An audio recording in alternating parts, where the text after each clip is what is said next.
नमस्कार दोस्तों, आपका स्वागत है हमारे चैनल कहानियों के दौर में। आज मैं आपको सुनाने जा रही हूँ आखिर पिता ने क्यों ढाया अपनी ही बेटी पर कहर। बेटी को खानी पड़ी दर दर की ठोकरें। चलिए शुरू करते हैं आज की ये कहानी। मेरे चाचा की लड़की की शादी थी। हम शादी में बहुत खुश थे। सब लोग डीजे पर डांस कर रहे थे। तभी मेरे साइड में एक लड़का आकर डांस करने लगा। मैं उसको इग्नोर करके डांस कर रही थी। उसको बाद में पता चला वो जीजू के चाचा का लड़का था। जब पहली बार उसको देखा तो देखती ही रह गई, क्योंकि वो बहुत ही हैंडसम था। मुझे पहली बार देखने में ही कुछ हो गया था। उसके बाद फोन पर कभी कभार चुपके से बात हो जाती थी, क्योंकि मेरे पास फोन नहीं था। फिर मेरी शादी निश्चित होने के समय से ही मोबाइल पर बात होने लगी थी। मुझे ये बहुत अच्छे लगते थे, सुलझे हुए से नेक इंसान। मैं अक्सर इनसे पूछती थी कि यदि मेरी एवं आपकी माँ से कभी कोई झगड़ा हुआ तो आप किसका साथ देंगे। इनका उत्तर होता पता नहीं। बस इस एक बात के अलावा मुझे ये बहुत अच्छे लगने लगे थे। जब मैं पहली बार इस घर में आई थी तो बहुत अजीब सा था सब कुछ। मेरे घर में सब कितना घुल मिल कर रहते।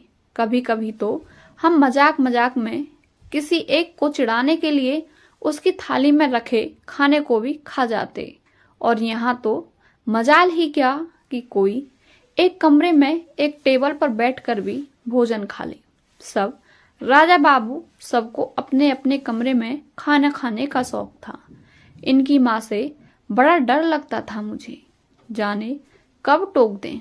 मैं कभी भी सुबह सुबह उठने की आदी नहीं थी, पर यहाँ नियम से जल्दी उठ जाती। एक बार देर से नींद खुली तो देखा कि सासू माँ किचन में नाश्ता बना रही हैं।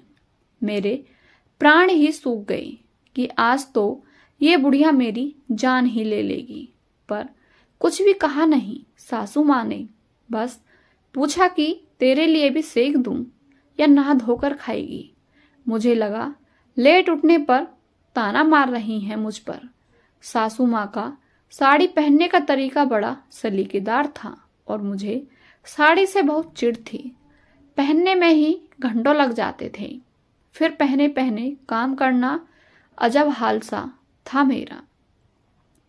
हर आधे पौने घंटे में फिर से सब कुछ ठीक करना पड़ता, नहीं तो सासू माँ टोक देती कि तमीज ही नहीं है क्या, ठीक से पहनो। एक बार तो चिढ़ ही गई, बोली कि जब नहीं पहनना आता तो सीख लो या जो आता है वो पहनो, कार्टून क्यों बन जाती हो। बहुत रोना आया था मुझे। एक तो इतना परिश्रम करो और ऊपर से सुनो भी।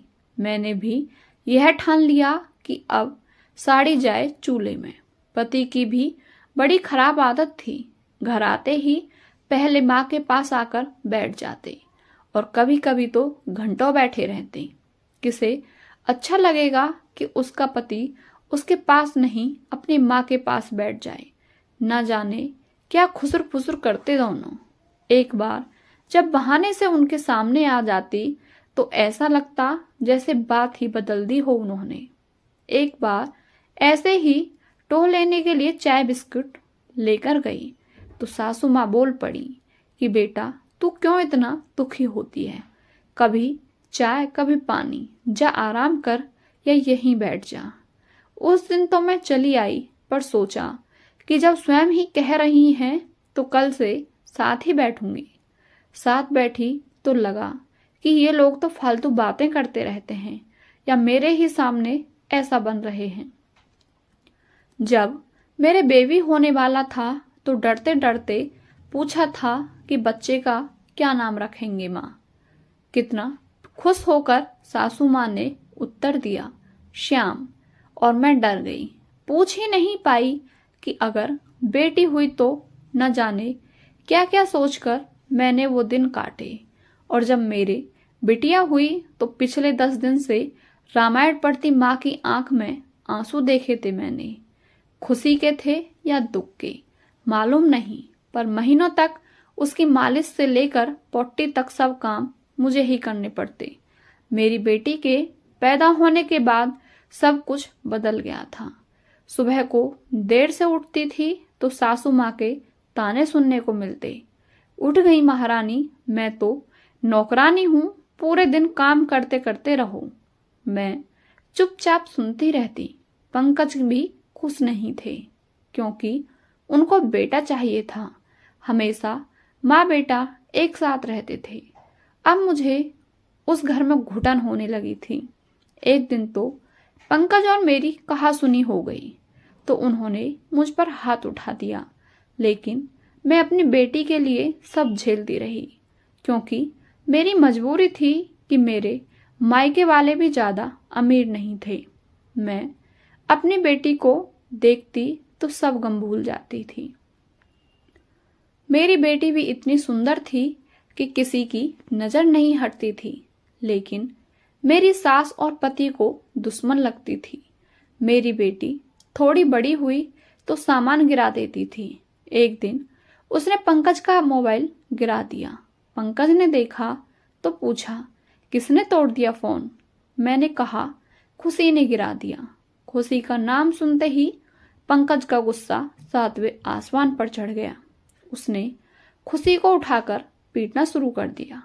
मैंने बहुत रोका लेकिन वो नहीं रुके। मेरा गुस्सा बर्दाश्त से बाहर था। मैंने उस दिन पंकज से रिश्ता तोड़ दिया और वहां से अपनी बेटी को लेकर मायके आ गई। कुछ महीनों तो सब सही चलता रहा, लेकिन कुछ समय बाद भाभी घर में लड़ाई करने लगी। जिंदगी बहुत दुखी हो गई थी। फिर मैंने अब इस बोझ बनना छोड़ दिया और मैं अलग घर रहकर रहने लगी। मैंने नौकरी ढूंढ ली और अब मैं अपनी बेटी के साथ बहुत खुश हूँ। आपको ये कहानी कैसी लगी हमें कमेंट करके अवश्य बताएं, और यदि आप हमारे चैनल पर नए हैं तो हमारे चैनल को सब्सक्राइब करके बेल आइकन अवश्य प्रेस करें, जिससे आपको हमारी कहानी की नोटिफिकेशन समय पर मिलती रहे। धन्यवाद।